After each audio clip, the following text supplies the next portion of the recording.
Hello everyone, good afternoon. It's 1 o'clock and welcome to the Marketplace. Coming up this afternoon, flag bearer of the NDC promises to pay in full locked up funds of customers of defunct financial institutions. We hear from some affected customers. Meanwhile, Bank of Ghana says court litigations have caused delays in payment of depositors' funds.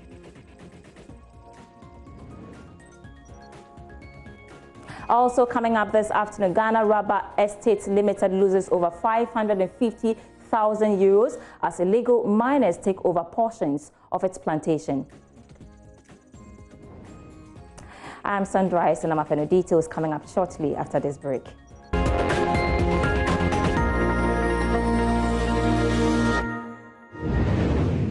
Welcome back to the Marketplace. Governor of the Bank of Ghana, Dr. Ernest Addison, says about 96% of customers of defunct microfinance institutions have so far been paid. He, however, added court litigations have caused delays in the payment process. Some defunct institutions are in court to contest the revocation of their licenses, a development the governor says has resulted in delays. The information that came out regarding the settlements, that more than 96% of all depositors have been paid. I mean, this is really the structure of depositors in the SDI sector. Most of the depositors in the SDI sector are small depositors, people with balances that are below 10,000 cedis are in the majority. So more than 96% of depositors in the entire sector have been settled. It means that 4%, those that have balances in excess of 20,000, 50,000 or more, are just about 4 or 5% of the population of depositors in the SDI sector. Now, we know that the sectors such as GN Bank and First Allied Bank had some issues regarding the court cases which delayed payments. But I understand that most of the depositors are either being paid down or have been paid. So that issue regarding GN Bank and First Allied has been or is being resolved. Now, Etonam asked a question about reserves, a decline of $1 billion in reserves. And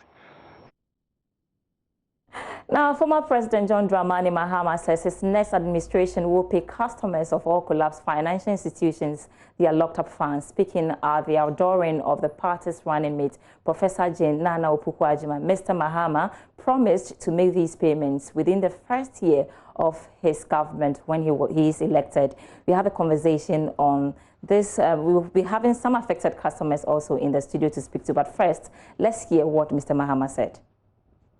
It is heart-wrenching to hear government officials justify the huge amounts it is spending to manage the impact of the collapse of Ghanaian financial institutions, which they now put at a whopping 21 billion Ghana cedis.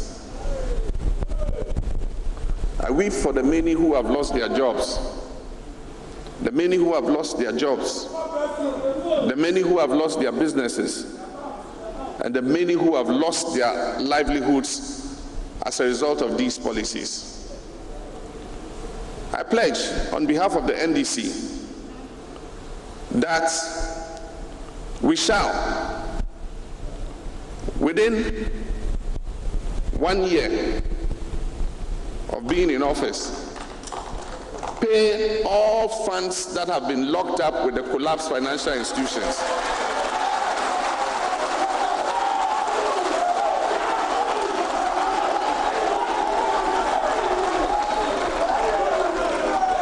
Within our first year in office, we shall pay to all the beneficiaries all funds locked up in the collapsed financial institutions. It is a promise. We shall not put together any long-term payment plan that will further worsen the living conditions of the victims.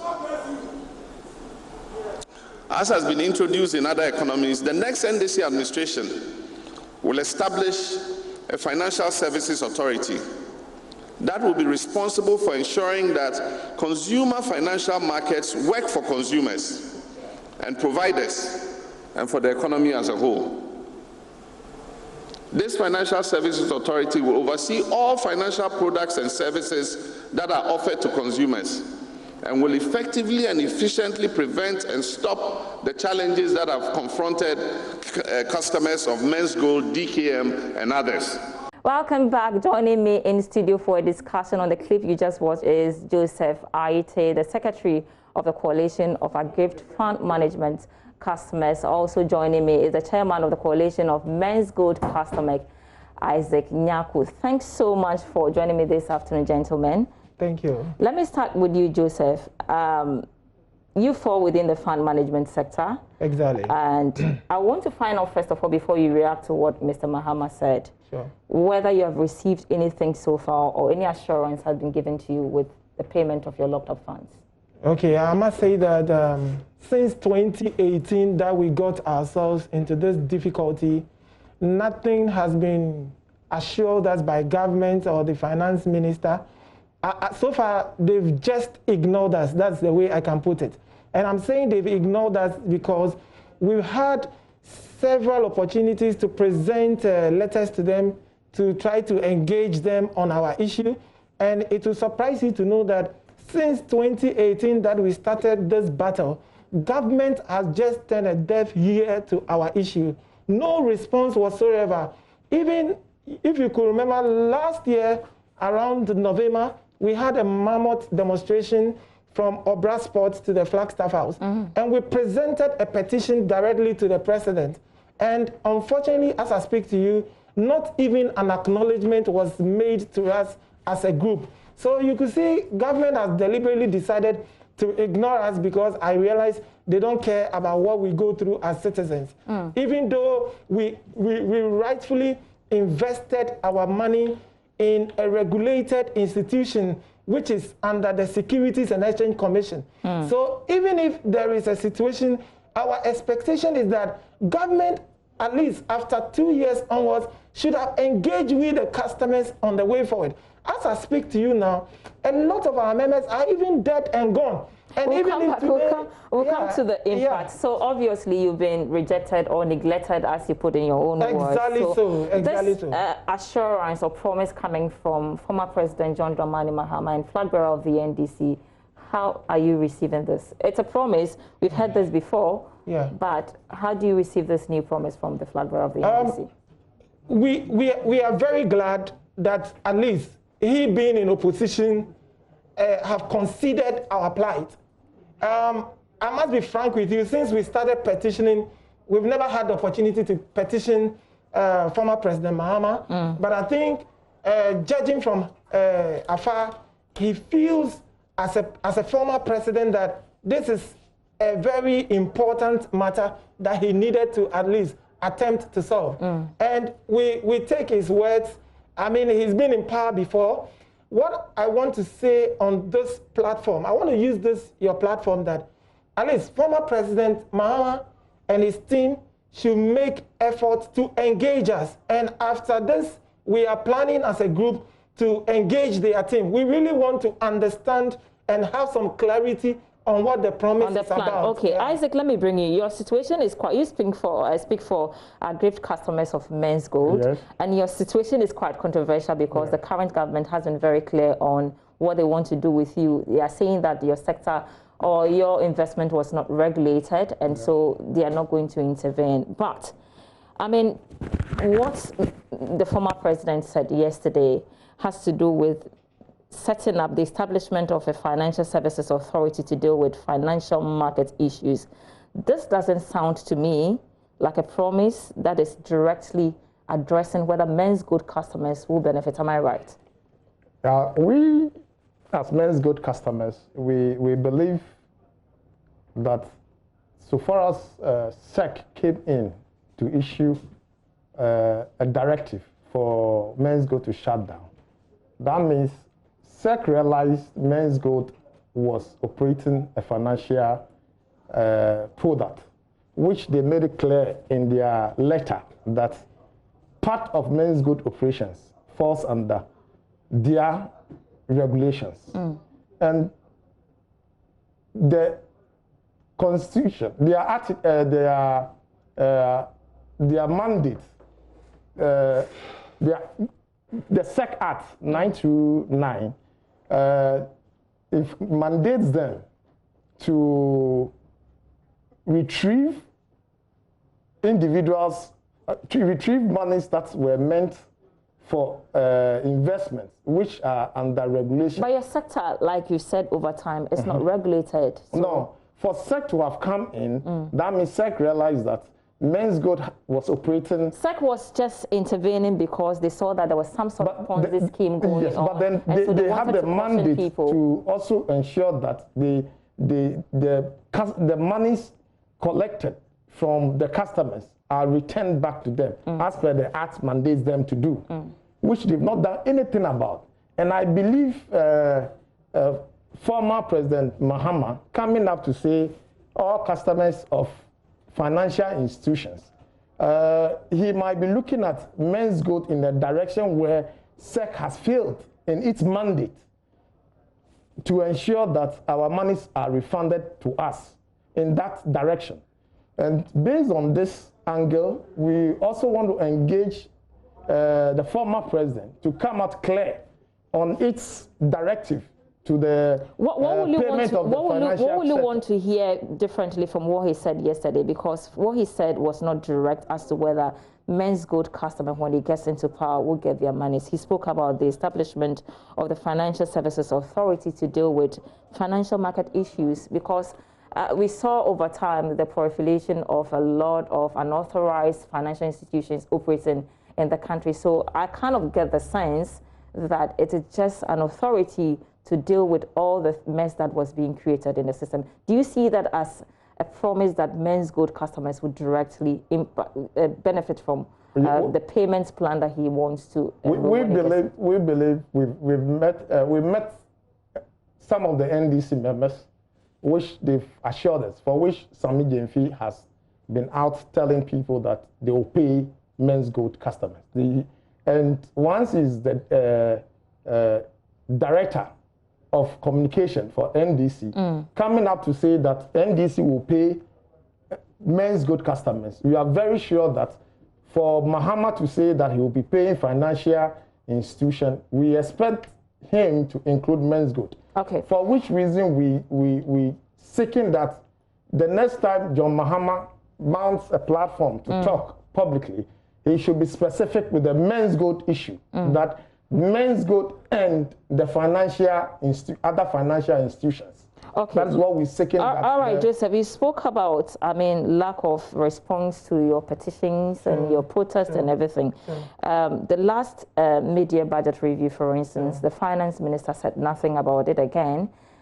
What do you suspect is the reason for the silence from government on your payment issue? You know, I want to make a very important revelation on this your platform. Okay. Somewhere March 2018, as at March 2018, it will interest you to know that data bank that belonged to Kendo Foriata and Reverend Ogbami Tete also had investment with Gold Coast Fund Management. And you can check it.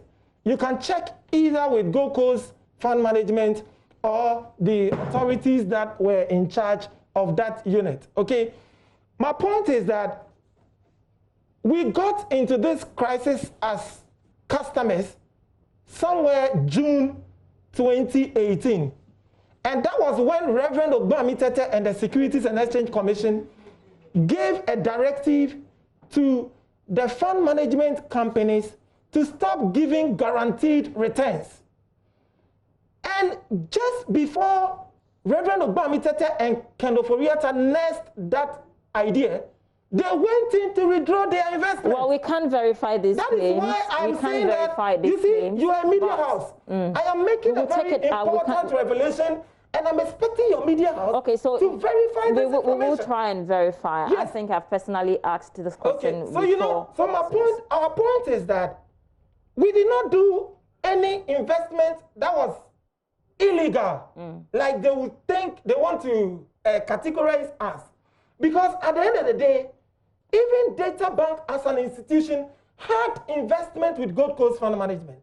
What we want to say on this platform is that we believe that the government and the finance ministry just decided to discriminate against those of us within the fund management sector. And they may have their reasons for doing that. And why am I saying that? What do you suspect is the reason? Why am I saying that? If our colleagues within the banking sector and the microfinance and the savings and loan sector, you committed yourself to give them the full amount of their investment, because the fixed deposit investment, which those of us in the fund management sector went to do, we had our colleagues who were in the banking sector and some of our colleagues who were in the microfinance sector who also went into the same fixed deposit investment.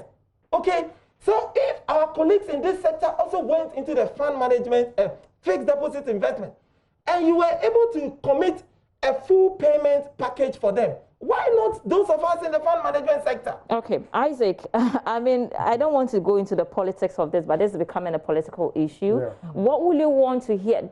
I mean, how is former President Mahamat's pronouncement yesterday and the way the current government is dealing with the issue, how is that going to shape your thoughts or your ideas or your position heading towards the next elections, which is just in December? Yeah, I think we have informed our members that they should ensure that they get their voters card ready, and that we're giving this government up to the end of October.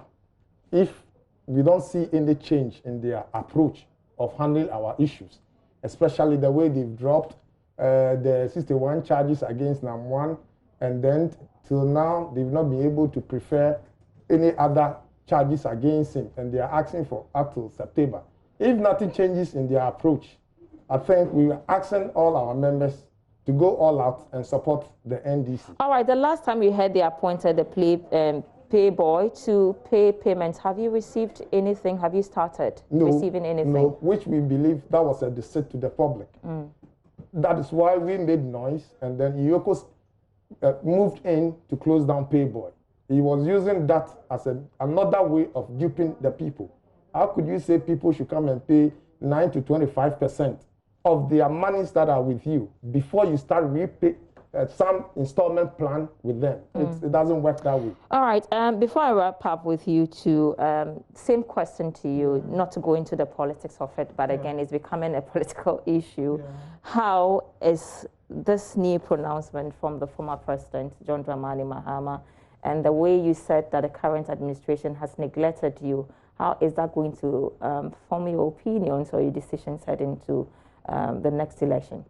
The news for us customers is very refreshing, okay? But I must say that we still believe that there is a certain room for some amount of engagement with the former president and his team, because we will need to have some clarity on what exactly the promise actually constitutes, okay? But I want to make this last point, okay?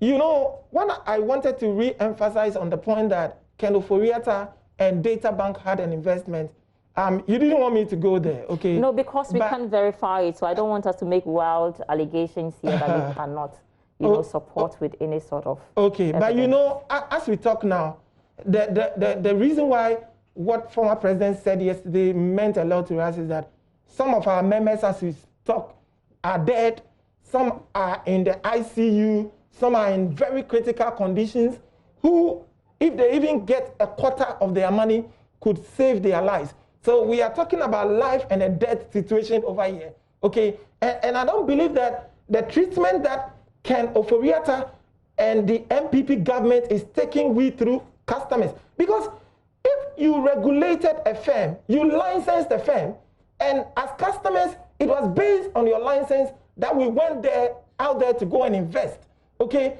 And there is a regulatory failure, okay? Because anytime you hear Ken Ofori-Atta or the deputies making statements in the public.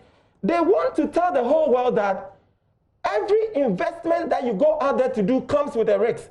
But my sister Sandra, I want to tell you that our investment never faced a risk. It was a regulatory failure. Okay, and let me I ask did you. not regulate, we customers don't regulate GoCos. So if the government is responsible for regulating this institution and there is a regulatory failure, they should be ready to take full responsibility. Okay, let me just ask you, just for clarity's sake, you heard the governor of the central bank saying earlier that some financial institutions are in court to contest the revocation of their licenses, hence the delays in the payment. That has to do with microfinance institutions, if I'm right. I want to know if any of the fund management institutions you know is also in court to contest any of.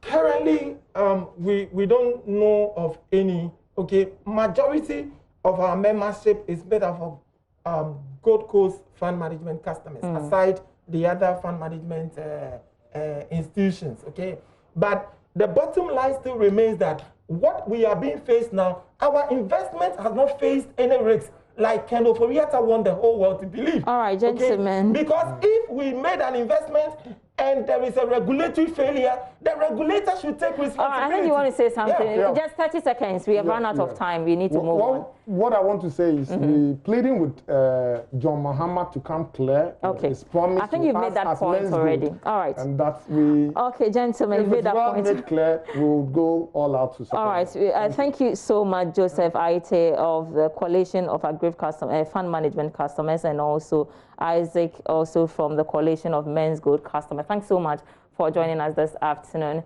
The Ghana Rubber Estate Limited estimates close to over 550,000 euros in the coming years will be lost due to the activities of illegal mining activities on some portions of their rubber plantation at Adewuso in the Ahanta West municipality. Over 500 illegal miners operating on the concession of the company say they are not ready to stop Galamsey due to lack of jobs. Correspondent in Atharia Kwanza visited the concession and has come through with this report. Busily conducting their illegal activities at a portion of a rubber plantation belonging to the Ghana Rubber Estates Limited at Adewuso in the Ahanta West municipality are these over 500 illegal miners.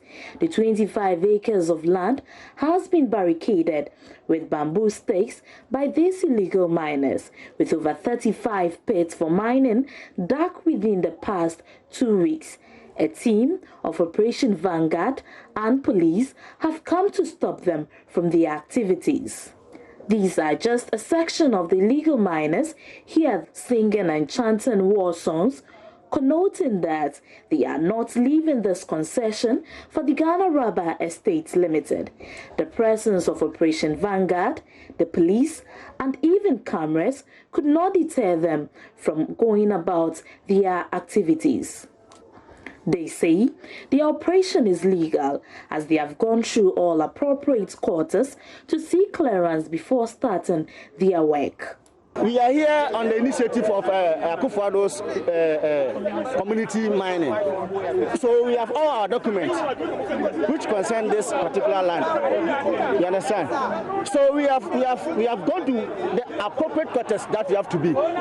We were asked to stop. Then we said we have all our documents. So we went to the MC of the land. Then they invited the chiefs, the grave managers to come.